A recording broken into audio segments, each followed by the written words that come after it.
muchísimas gracias por estar aquí. Hoy finalizamos el homenaje a nuestra cineasta Margot Benacerraf, que falleció hace 18 días, el 29 de mayo. Y bueno, lo vamos a hacer por supuesto con su obra cumbre, Araya, que es una película prácticamente que ya está en un estatus de película de culto. Es un clásico, es una película que se ha crecido con el tiempo, una película que adquiere cada vez más y más relevancia.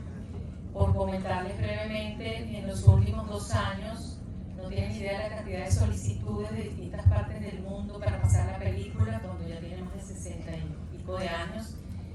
Se ha presentado en Bolonia, en el festival muy prestigioso Cinema Ritrovato, se presentó en Bristol, en Inglaterra, recientemente se presentó en la República Checa, hicimos hasta un Zoom con ellos, con la Cinemateca de allá de Praga, y bueno, es constante el interés que despierta Araya. Afortunadamente, Margot tuvo una gran visión en el año 2009 de hacer esta versión digital, de remasterizarla.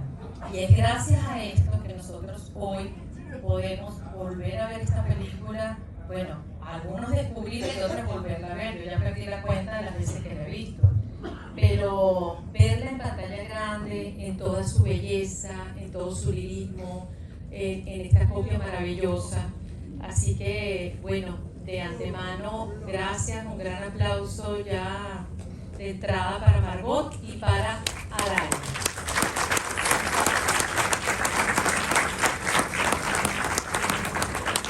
Como saben, después de la proyección, un breve intermedio y vamos a tener un cineforo con León Melo y con Catherine Medina.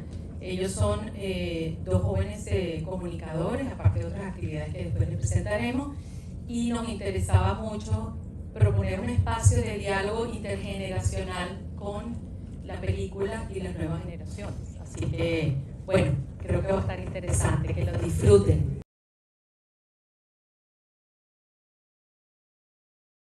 Bueno, aquí estamos con 2 profesionales, entonces Catherine Medina, que la tengo aquí a mi izquierda, quien es periodista y es vicepresidenta del Círculo de Críticos Cinematográficos de Caracas, y León Melo, quien es profesor de la Escuela de Comunicación Social de la UCAP y con una electiva de cine asiático, es editor y trabaja en el Festival Habitar el Cine, ¿no? Está en esta programación. ¿Perdón? No. Bueno, nada, gracias a todos y comenzamos. ¿Con quién va a comenzar a hablar de los dos? Ok, primero las damas. Caterine. Bueno, no sé, Alexandra, si tú quieras tocar un punto en específico, si quieras, porque creo que bueno, que Sí, hay bastante que hablar de claro, Araya. no, la idea de esto, como yo les expliqué a León y a Catherine cuando los convoqué, es que como Araya es una película prácticamente como inmortal y tan vigente en el tiempo, nos interesaba tener lecturas y miradas de nuevas generaciones. Se ha hablado tanto de Araya, se ha escrito tanto de Araya, pero entonces nos interesaba eso, ¿no?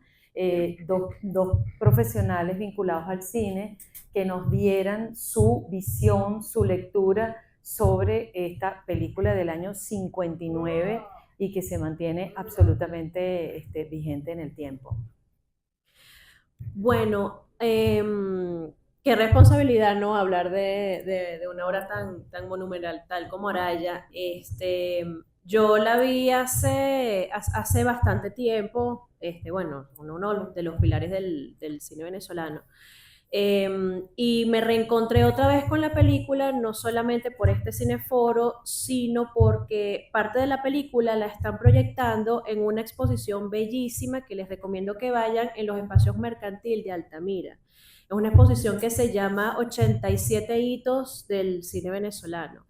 Y la primera cosa que llama la atención de Araya es la calidad de imagen, la nitidez del color, aún incluso para la época, con todas las especificaciones técnicas que tiene Araya, bueno, con lo que comentó Alfonso Molina, que la cámara que usaron era bastante modesta, pero era bastante eficiente también. Siempre me ha resultado increíble la calidad de imagen, la calidad de discurso y sobre todo la innovación.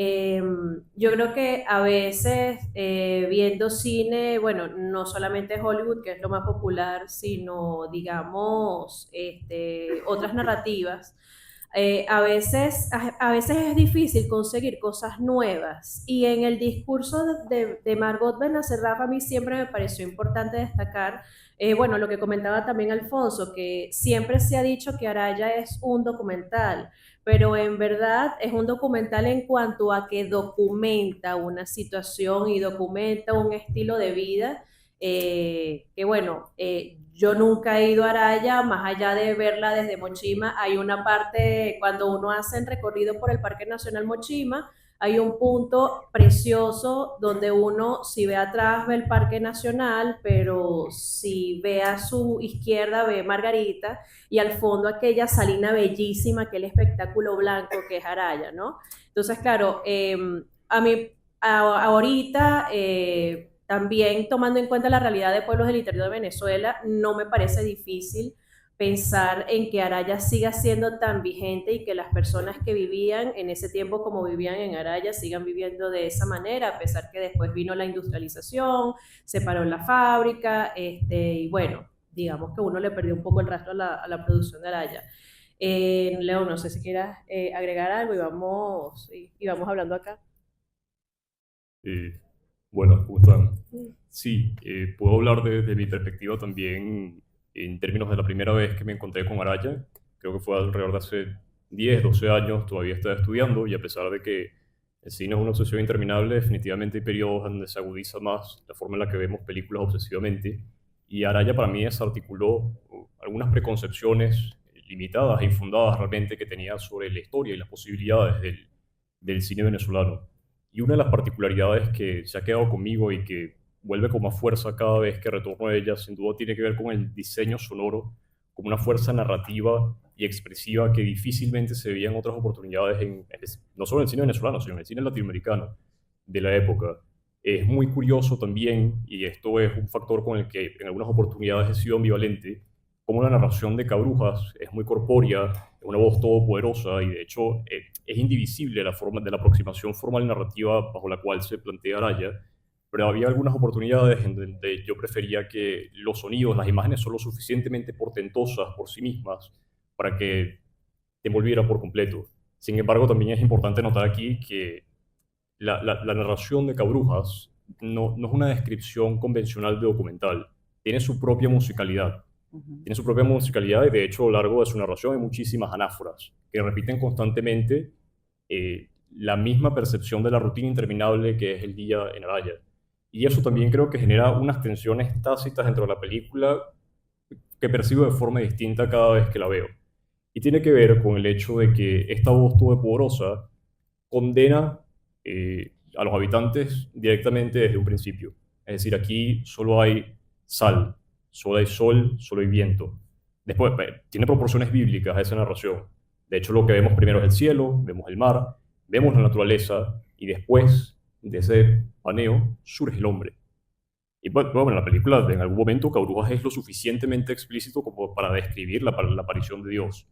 Pero a lo que me quería referir con esto es que hay una oportunidad, a lo largo de la película, la narración se ve también a veces subyugada por la propia rutina que ve. O sea, la voz nunca permanece tan despojada de lo que ve que le permite decir al final que tal vez hay un vestigio de esperanza.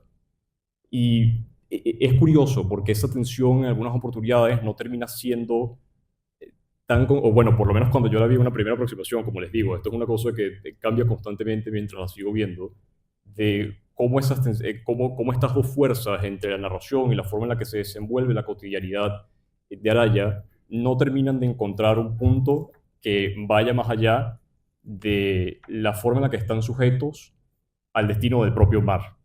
Es el mar y la sal bajo lo cual parte todo. De hecho, tal vez esta anécdota que les voy a comentar es un poco descolocada, pero yo recuerdo que la primera vez que vi Araya, como les digo, en un periodo en el que seguía estudiando cine y estaba viendo cosas obsesivamente, pero recordaba que luego de ver Heart of Darkness, la película que retrata la filmación de Apocalypse Now de Coppola, en, en su, en la rueda de prensa, en donde Coppola estaba conversando sobre la película, él decía, esto no es una película, esto no es una película sobre Vietnam, esto es Vietnam.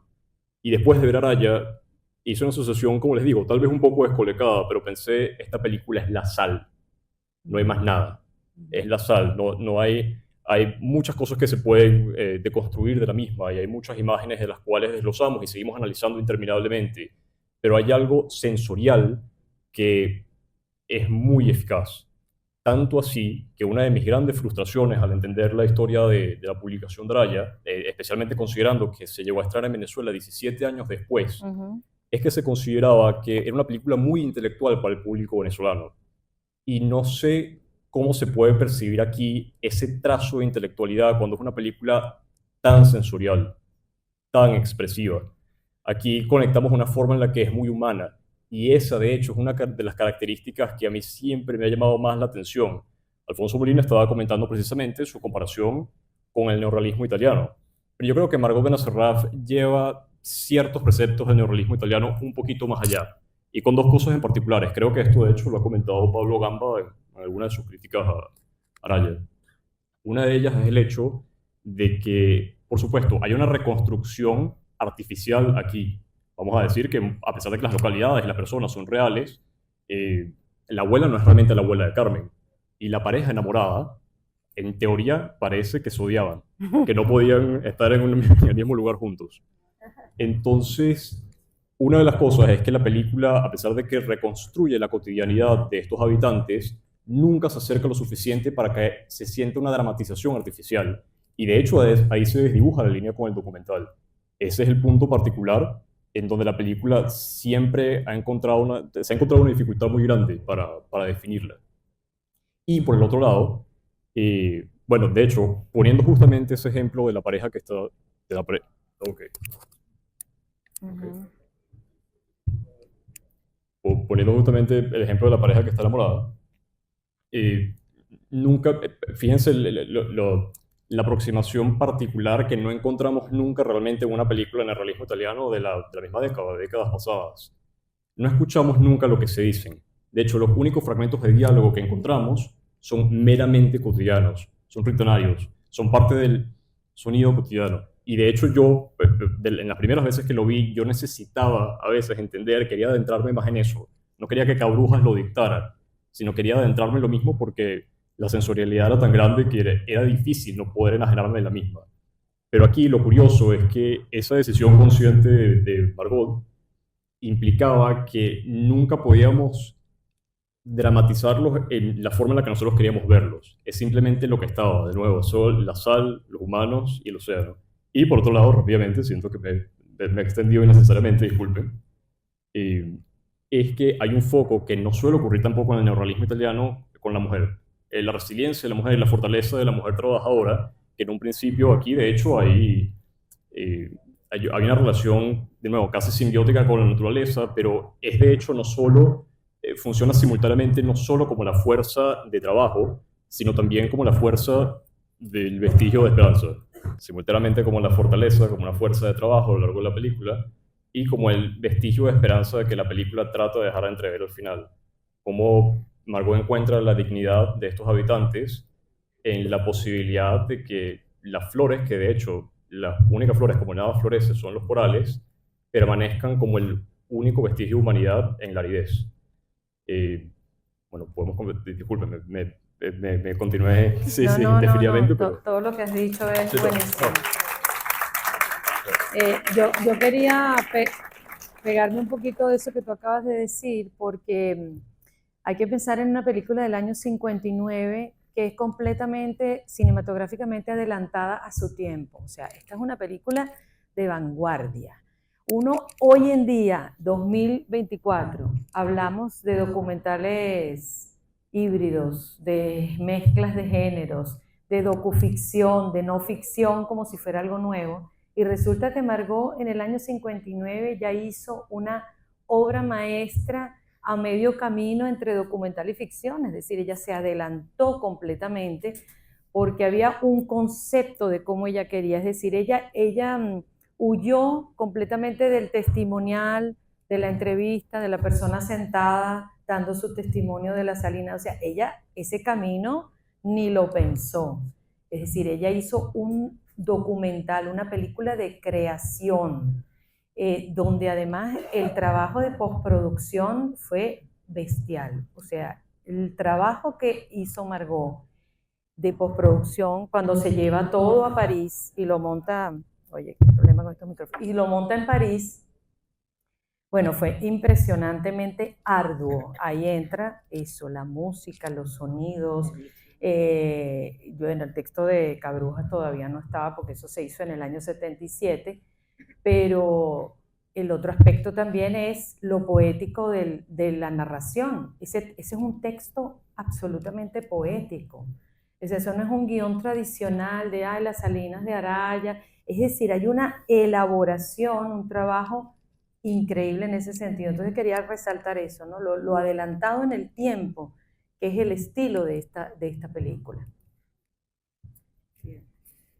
Bueno, uno de los puntos que mencioné, pero bueno, no terminé de cerrar, fue precisamente eso, ver más allá de un género y decir, bueno, Araya es un documental en cuanto a que documenta, pero no documenta exactamente porque reconstruye más bien una realidad, pero al mismo tiempo sigue a tres familias, una que se encarga de la salina en el día, otra que se encarga en la noche y una familia, bueno, de pescadores, que son finalmente los que proveen el sustento a cada familia. Entonces después vemos además la dinámica del agua. A mí yo dije, qué increíble esta gente persiguiendo esta cisterna en este año y bueno, todas las similaridades que eso guarda con el momento presente de nosotros y además la manera en la que hay una encargada que es la que decide cuánta agua le va a tocar a cada familia dependiendo de la conformación de cada familia. Pero ese relato ese relato es bonito, es decir, uno ve aquella precariedad porque al final la vida en Araya, la sal es lo que ata absolutamente todo y hay sal, mar y agua y ya, pero no deja de ser un relato muy bonito, uno no deja de decir, oye, qué hermoso este sol, qué hermosa esta salina, a pesar de que en la película estén pasando todas las cosas que están pasando.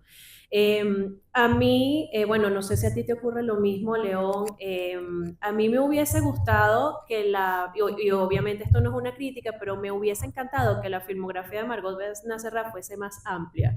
Es decir, a mí Araya me deja con más ganas de ver más cosas de ella.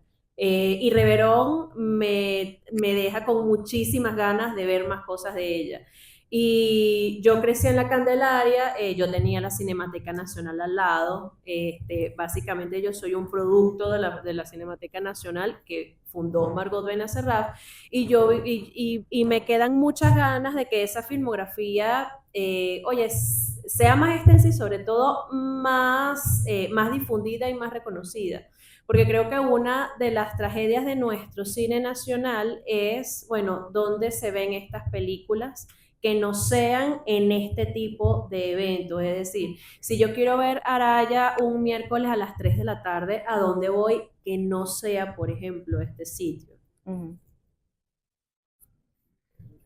Sí, en relación a la posible obra posterior de Margot Benacerraf, creo que todo el mundo siempre tiene el deseo de que hubiera ocurrido algo más, a pesar de que en algún momento, no recuerdo exactamente en qué entrevista, no recuerdo ni siquiera si fue tal vez en el libro de Diego, en donde sale esto, ella dice que esa ambivalencia en algunas oportunidades derivó en que por lo menos pudiera desarrollar los proyectos culturales como la Cinemateca, que terminó siendo probablemente uno de los aportes más significativos a la historia del cine en este país. La formación, la perspectiva que tenía Margot Benacerraf, muchos de sus valores los tengo todavía muy presentes, especialmente en términos sobre cómo el cineasta debe ser una persona que no solo esté imbuida dentro de la cultura cinematográfica, sino de las artes en general, de las culturas. De hecho, en Araya lo podemos ver, y esto para mí es fundamental, la gran influencia de la formación en artes plásticas que tenía Margot Benacerraf. Eso justamente creo que es una de las características fundamentales, que lo decías ahorita, como a pesar de la aridez, de la asolación, encontramos muchísima belleza en estas imágenes. Es decir, el sol, incluso como Cabrujas, nos está constantemente recordando, el mar es el único que da la vida. Aquí no puede crecer más nada. Esto es un ciclo interminable histórico del cual nunca vamos a poder escapar. Hay un foco que existe en la dignidad humana, que creo que es lo que, de hecho, me atrevería a decir, de forma, por supuesto, muy general, que es uno de los mayores intereses de Margot Benacerraf en esta película.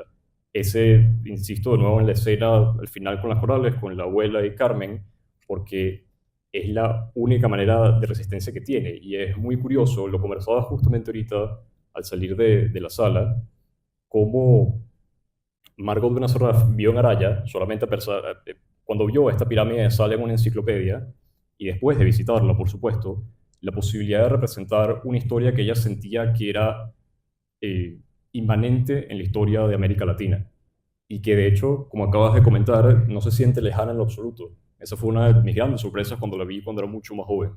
Esta realidad es muchísimo más cercana, no solo por las realidades que está explorando en términos de la historia colonial, la opresión, bueno, estábamos en Marcos Pérez Jiménez en esa oportunidad, sino también con lo que mencionaba Alexandra sobre los formatos.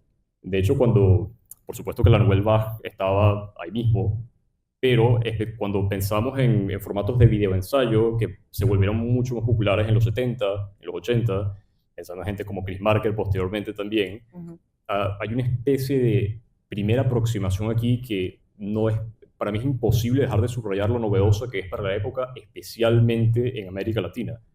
Un dato aquí que, por supuesto, ha sido repetido innumerables veces, pero me parece pertinente repetirlo en esta oportunidad, es que Glover Rocha encuentra una gran inspiración en Margot Benacerraf para iniciar su carrera cinematográfica. Y de alguna u otra forma, Araya termina siendo el cigoto del nuevo cine latinoamericano. Y esto, una cosa que me parece muy particular también, ese humanismo que vemos acá en la sensibilidad de Margot Benacerraf no es una cosa que compartirían muchos directores del nuevo cine latinoamericano. De hecho, en mi opinión, Glover Rocha se contrapone directamente en muchas de sus películas posteriores a ese vestigio de esperanza que podemos ver al final. En muchas oportunidades la asolación siempre gana. Y bueno, aún así yo siento que en la película es posible ver ambas perspectivas. No sabemos. De hecho, por eso, en vez de terminar con la abuela y la niña subiendo y viendo el cielo, terminamos con el mar. El mar sigue siendo la misma, es decir, la incógnita permanece en ese mismo movimiento. Como empezó, termina, pero no está realmente escrito.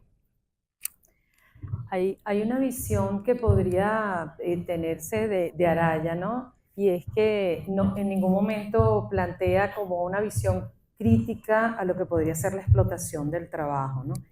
Pero es que el enfoque de ella, con esta carga que dice León de su formación como en literatura, en artes plásticas, en todas estas artes, hace que Margot logre más bien destacar la dignidad en medio de la pobreza, porque jamás puedes tú ver a la gente de Araya como gente miserable o de miseria. Es una gente pobre, pero con una dignidad frente al trabajo, con una aceptación de su rol y además con una belleza espectacular, porque si algo tenía Margot en su vida cotidiana y todo, era un ojo para la belleza, un ojo para lo estético, ¿no? Y de hecho a ella le rechazaba muchísimo las cosas ordinarias, las cosas demasiado evidentes, las cosas como grotescas, ¿no? Balurdas, pues. Entonces, Margot tenía un ojo muy, muy avesado, muy sofisticado para todo eso, y evidentemente su formación en Francia, su contacto con escritores, con pintores, es que tú lo ves. Es decir, por eso ella decía, es que el que hace cine no es solo agarrar una cámara, o sea, el cine tiene que tener un background muy, muy grande atrás. No, que iba a decir que fue en el 59. Ajá. O sea, perdón, no estoy segura de cuándo filmó, que fue una semana que dijiste, Cuatro cuatro semanas. semanas, un mes, pero ya fue en el año 59, ¿no? Entonces ya había caído Perejiménez.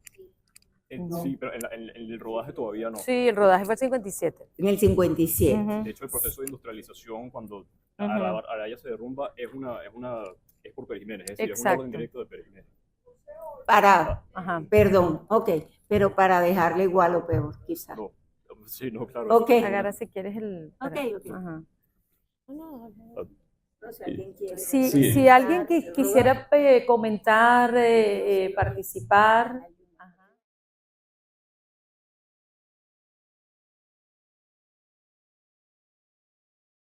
Ya. Mi nombre es Eglantina Párez y yo soy fundadora de Vístete de Sueños, que es una fundación para formar costureras. Entonces me encantó los trajecitos, los vestiditos que hizo con las manguitas. Yo estaba fijándome en toda la parte, digamos, del vestuario y me pareció tan bien escogido, tan humano, tan digno y me pareció hasta una inspiración para hacer una colección. O sea, me encantó. Y esa dignidad pues de la vida que yo veo en las costureras que con su trabajo ganan y son felices y tienen dinero para vivir, pues eso lo sentí en esta película y me encantó. Lo quería comentar. Sí. Bueno, yo no estoy segura que la película tuviera diseño de vestuario. Yo creo que eso es de ellos. Eso es totalmente natural porque esa película la hizo Margot con el camarógrafo, más nada. No tenía ni vestuario, o sea, eso impensable todo eso, ¿no? Pero eran su propia ropa, pues. Y era lindo, las manguitas, o sea, yo encontré los vestiditos, los cuadritos, o sea, me pareció que era bellísimo. Bueno, está bien, gracias. Bueno, mi nombre es Francisco Javier Velasco. Es la tercera vez que veo esta película, la he visto en 3 momentos distintos. Yo quería decir 2 cosas. La primera, a propósito de por qué Margot no hizo más películas. Eso se ha comentado varias veces. Y a mí me ocurre que hay que hacer un paralelismo, por ejemplo, con Juan Rulfo, que escribió solo 2 libros, pero fueron 2 maravillas. Y, digamos, lo que hay que destacar aquí es quizás lo cualitativo, que vale mucho más que 100 películas. Lo segundo, más allá de la poesía conmovedora, de lo que nos documenta, lo que nos relata, hay un mensaje que sigue vigente, o más bien una invitación con esa pregunta que se formula al final. ¿Qué va a pasar? ¿Esto cambiará? ¿No cambiará? Aquí se habló de la vigencia de la película y yo quiero rescatar eso. En momentos en que la sociedad venezolana está a las puertas de un posible cambio en el orden político, creo que los hombres y las mujeres de Venezuela debemos preguntarnos, debatir y discutir también sobre qué modo de vida que vaya más allá de las perlas, del petróleo, del oro y de la sal. Hoy en día, en 2024, en el arco minero del Orinoco, se vive una situación más dura todavía que la que vemos en Araya. Entonces, creo que el arte, y en este caso el cine, pues, nos puede servir para que reflexionemos y meditemos sobre eso. Muchas gracias. Gracias. Gracias. María Cristina Capriles, fundadora de la Escuela de Cine y Televisión. Muy emocionada por haber visto de nuevo esta película. A ver, ahora sí se oye mejor. Sí, así.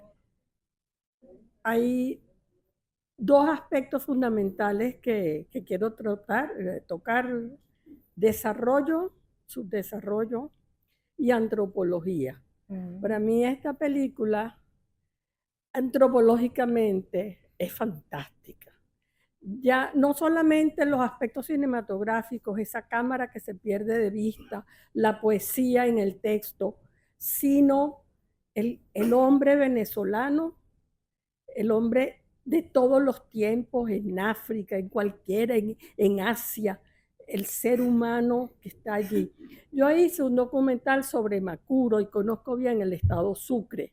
Conozco Araya y conozco Paria, que son diferentes, pero es la pobreza del estado Sucre. Los niñitos barrigones es por lombrices. ¿Vieron al niñito barrigón? Porque andan descalzos y pisan todo, todos los excrementos de sus perros y todo. Ellos caminan tranquilos allí. Esta película es maravillosa porque es la resiliencia todos los días, el repetir lo mismo, es una noria, pero al mismo tiempo es una poesía, es una belleza, es algo fantástico. Y en medio de esa pobreza y digamos ese atraso que había en ese momento allí, en el centro del país estaba el Hotel Humboldt, se construía la autopista Caracas-La Guaira. Venezuela es un país de contrastes y sigue siendo hoy un país de contrastes. Y tenemos que ir al desarrollo, tenemos que ir todos al desarrollo.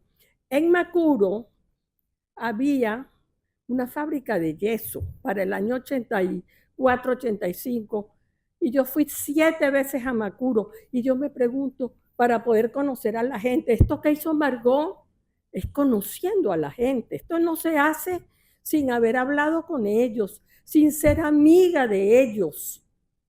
¿Cómo logra ella ver esa coreografía que hay en los pies, en los palos que rompen la sal? Eso es coreografía. Allí no hablan. Allí vemos cómo viven, cómo lo hacen. Ella dirigió eso. A mí me parece fantástico haber logrado, es un ballet con poesía, maravilloso. Entonces, Venezuela, contraste, desarrollo, subdesarrollo, arte, atraso y adelanto, crecimiento. Bueno, esperemos lo mejor y lo mejor pronto después de las elecciones. ¿Quieren participar?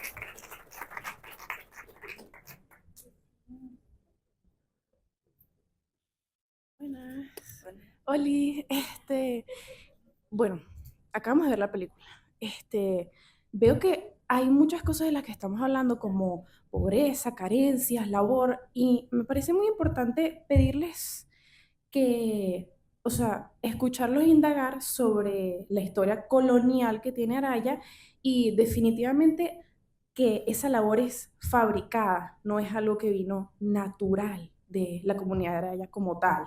Entonces quería preguntarles sobre eso para que nos comenten y escuchar sobre ese tema específicamente, si no hay problema. Catherine, ¿quieres participar? Tú dices Araya tradicionalmente, desde la colonia o cómo... Ok. Bueno, a mí la intervención anterior me hizo recordar que cuando yo estaba viendo la película, yo establecí muchos paralelismos con otra película venezolana llamada Érase una vez Venezuela, Congo Mirador. No sé si algunos que están aquí llegaron a verla. Bueno, es una película de Anabel Rodríguez Ríos. Estuvo en el shortlist de los nominados a los premios de la Academia. Lamentablemente no llegó a la selección final. Yo pienso que esa película no hubiese existido si no hubiese existido el precedente de Araya, porque Araya y el Congo Mirador hablan de una gran cantidad de riqueza y de la pobreza que vive en esa riqueza. O sea, vamos a partir de la sal. Esta gente vive en un asentamiento de sal gigante. Dicho por los mismos españoles, pueden llenar 10.000 barcos y va a quedar sal. Y de eso pasaron siglos y siglos y siglos, y ustedes vieron la cantidad de sal que todavía queda y que todavía se mantiene en Araya. O sea, Araya sigue siendo una salima, digamos, no, debe haber una merma de recursos, pero todavía estamos lejos de que eso deje de ser una salina. Y fíjense también en la precariedad con la que viven las personas que participan en Araya. La niña no tiene juguetes, la niña solamente juega con caracolitos y sin embargo uno llega a enternecerse con esa mamá que después de vender pescado por toda la península llega a amamantar a su bebé. Y es una toma muy bonita cuando ella deja los pescados y toma al bebé y lo amamanta. el Congo Mirador habla básicamente de, bueno, de un pueblo llamado el Congo que está en la parte sur del lago de Maracaibo, en el mayor asentamiento petrolífero de Latinoamérica, posiblemente del mundo, no lo sé, no estoy segura. Y resulta que esa gente no tiene para comprar gasolina, no tiene combustible y además de eso no puede conseguir alimentos porque se está sedimentando el lago. Entonces, bueno, no sé si esta indagación va por ahí. Bueno, perfecto, ok. Entonces, bueno, son paralelismos que me llaman mucho la atención. Se dice mucho que el cine venezolano es violento, que es un cine de barrio, que es un cine feo, que es un cine altisonante, pero en realidad el cine venezolano es un cine social, porque así a nosotros no nos guste ver lo que pasa en los barrios, eso no deja de pasar en los barrios. En uno de los recorridos que hice por esta exposición que les había comentado en el espacio mercantil, Gil Molina, el artista, le pregunto sobre este punto porque todavía existe la percepción de que los cineastas venezolanos solamente hablan de barrios y solamente hablan de droga y solamente hablan de delincuencia. Y él me dice, es que el sesgo existe porque en los años 60, bueno, los años 60, 70 sale Soy un delincuente, sale El pez que fuma, sale Cuando quiero llorar no llora, es decir, los grandes hitos del cine nacional. Y ciertamente eso creó un sesgo, pero el sesgo ha hecho que nosotros no queramos reconocernos en ese sesgo, cosa que me parece sumamente importante. O sea, el cine venezolano sigue siendo un cine muy de autor, pero además sigue siendo un cine que se cuestiona mucho, y se cuestiona mucho el status quo, y sigue siendo un cine donde se reflejan muchísimas injusticias. Yo quiero comentar justamente a propósito de eso, que si hay una enseñanza, aunque la palabra suena así como odiosa, pues, de Araya para las nuevas generaciones, es que tú puedes hablar de la realidad no exenta de poesía.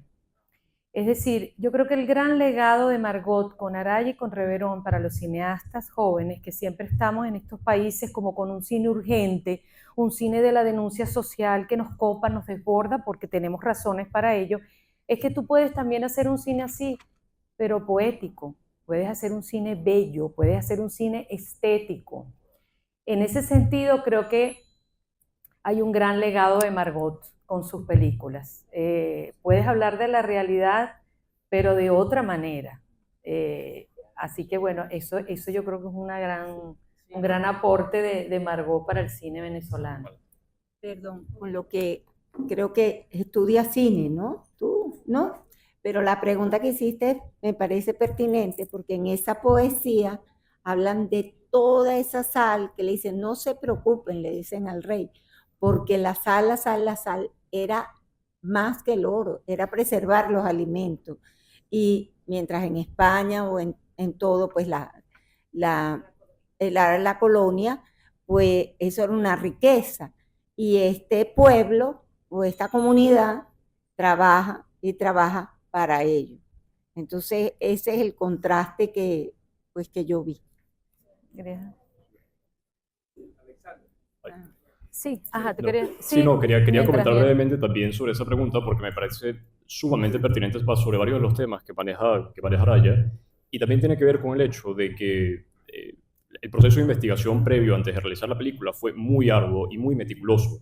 Y de hecho la propia aproximación a la producción, aunque fueron dos personas, fue increíblemente riguroso. Y una de las cosas particulares ahí, lo que acabas de mencionar sobre la sal siendo tan valioso, más valioso que el oro, es la única oración que terminó explícitamente escrita en la película, en el libreto de la película, después de la investigación. Entonces, los vínculos coloniales y de hecho cómo se presenta la fortaleza que queda como esta especie de presencia casi cadavérica, es un recordatorio permanente y que de hecho en muchas oportunidades, así como el sonido del mar, la sal, permea la película, de que estos ciclos históricos son interminables. Y de hecho se sienten tan cercanos porque ahorita hay un gran cúmulo de cineastas latinoamericanos que siguen abordando el colonialismo desde otras perspectivas, desde otras formas de neocolonialismo. Lo que previamente hablábamos sobre la dicotomía que existe entre el desarrollo y el retroceso, no es una cosa que a veces solo está anidada en la experiencia venezolana, sino latinoamericana. Hay que recordar de nuevo que Margot vio en Araya una representación materializada de la historia de América Latina, y el vínculo con la colonia es fijo ahí. Entonces, me parece, gracias por esa pregunta. Gracias, León. Ajá, Carlos Raskin, psicoanalista y organizador de los cine psicoanálisis aquí en el Trasnoche. Gracias por venir. Gracias, ¿no? Y además, lo felicito de esta oportunidad de la Fundación Margot de hacer las vidas de Babel y presentar a Araya, es así el match perfecto. Bueno, mire, una cosa que yo quería destacar de esto es el ojo de Margot Benacerraf de haber encontrado como un mundo muy especial. Porque Araya, yo fui a Araya hace 40 años, mi hijo Marcel, y siempre me contaba, acuérdate de Araya, aquí se hizo una gran película de Venezuela. Pero lo que quería decir es que Araya por una parte, es un sitio como muy aislado. Llegar a Araya, yo me tardé, había un recorrido grandísimo para finalmente llegar. Y Araya tiene, digamos, como principalmente el asunto de ser una mina de sal. Y, bueno, de ahí viene esa expresión, la sal de la vida.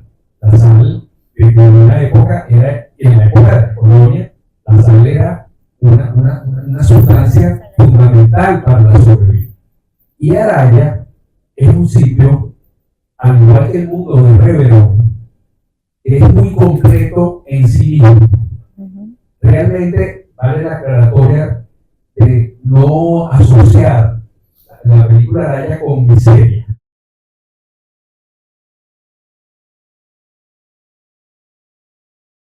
Yo quería comentarles que, porque la gente se pregunta, pero la gente de Araya vio la película. Claro, los primeros años no, porque la película estaba en 35 milímetros, estaba en la versión francesa, es en el año 77 que Cabrujas graba la versión en español, en castellano, y es en 2009 que entonces se hace la remasterización y el video y la Cinemateca Nacional hizo una colección en video, y ahí fue que se proyectó varias veces Araya en Araya. Y todavía algunos de los nietos y de los descendientes de la gente que aparece en la película todavía llamaba a Margot, se recordaban de su cumpleaños, que va a ser el 14 de agosto, y llamaban a la oficina. No, la última vez que se comunicaron con nosotros fue para decirnos que ellos querían hacer un mural con la cara de Margot en una de las casas de esquina ya, y que al Centro Cultural Margot Benacerraf el gobierno le quitó el nombre y le pusieron otro nombre. O sea, ellos nos llaman y nos informan. Es decir, que ahí se creó un vínculo más allá de lo cinematográfico, un vínculo humano, porque de verdad que, claro, el respeto con el que Margot registró a esa gente, el respeto fue, bueno, increíble. Ay, señor, quería participar.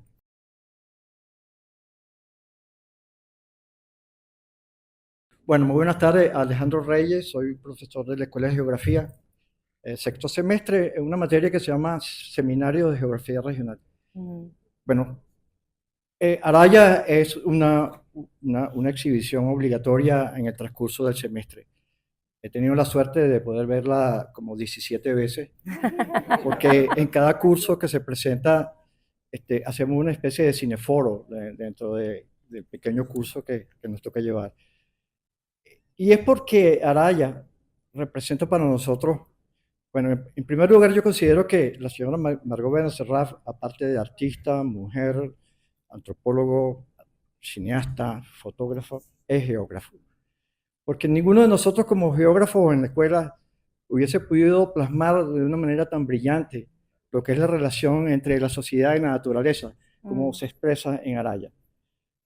Una de las razones por las cuales Araya tiene una potencia increíble en el momento que lo mostramos en clase es porque cuesta mucho enseñar a los pequeños estudiantes entender la relación entre la sociedad y la naturaleza, porque es algo que se vive todos los días, por supuesto, pero nuestras realidades velan ese tipo de relación.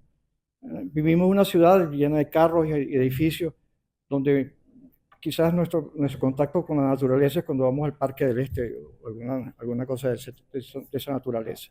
Y Araya lo expresa con tanta fuerza que cuando estas sociedades tan sencilla se muestra en un ambiente donde todo gira, como ya se ha explicado, en torno al sol, a la arena, a sus recursos, muy precario, es cuando viene la expresión y se crea ese paisaje, que es el vínculo, como decía Vidal de la Blanche en el año 1865, el estilo de vida, o sea, la forma como se procura el sustento en esa relación naturaleza-sociedad.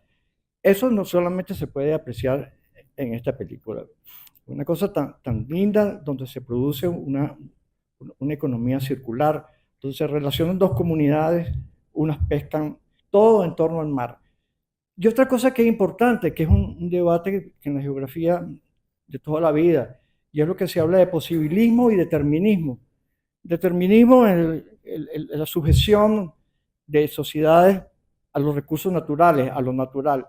Y por allá, dentro de teorías sospechosamente excluyentes y racistas, Raxel, un geógrafo alemán, decía que los países tropicales estaban condenados a tener niveles culturales diferentes por sus condiciones climáticas.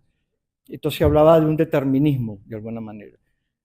Luego vino el posibilismo del siglo XIX, y es lo que muestra aquí en esta película, que a pesar de las condiciones difíciles uno puede decir, bueno, esto es pobre gente. Esto no es una pobre gente, ya se ha hablado de su dignidad. Inclusive mis estudiantes, al finalizar cada una de estas exhibiciones, yo trato de encontrar su opinión, y muchas veces pienso, quizás a través de lo que yo pienso, que pueden decir, oye, qué realidad tan terrible o qué cosa tan fea. Y todo lo contrario, todos ellos expresan de que en esta comunidad ellos notan alegría. Ellos dicen, pero esta gente está feliz. Cosa que muchos, inclusive a mí me cuesta trabajo a veces pensar que había alegría, porque en las caras, sin ser tampoco una cosa trágica, hay una cierta seriedad, una cierta rigurosidad, una cierta disciplina. Pero lo cierto es que le puedo decir que una de las cosas que discutimos con bastante vehemencia, vamos a decirlo así, es que no hay un determinismo, hay un posibilismo. Esta es una sociedad, como lo muestra la película, que se adapta a lo suyo, se adapta a sus recursos, convive con su naturaleza, convive con lo poco que tiene, adapta sus viviendas, los materiales de su vivienda, la forma de cocinar, su dieta. Estaba allí, proteínas animales de diferentes características, la pesca, la conservación de los alimentos, todo culturalmente adaptado a un ambiente, a su ambiente. Esas son realidades. Y eso no es determinismo, eso es un posibilismo, es toda esa fuerza de los seres humanos de adaptarse, de crecer, de modificarse, de crecer. Bueno, eso es lo que quería decir. Esto para mí es fantástico. Es muy buena su intervención, porque yo creo que Araya es una película que los profesores de diferentes ámbitos la podrían usar perfectamente.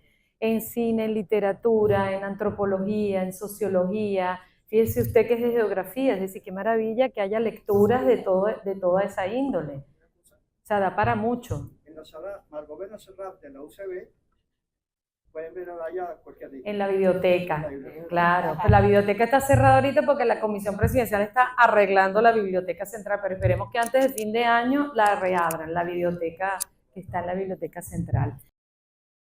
Gracias por haber estado con nosotros, Catherine Medina, perdón, por haber estado con nosotros, por participar de los Cineencuentros, y María Fernanda Mujica de Ideas de Babel, José Pizano del Trasnocho, Alfonso, a todos, muchísimas gracias por esta despedida a Margot Benacerraf, que bueno, ya pasó a la inmortalidad y es eterna. No es una despedida.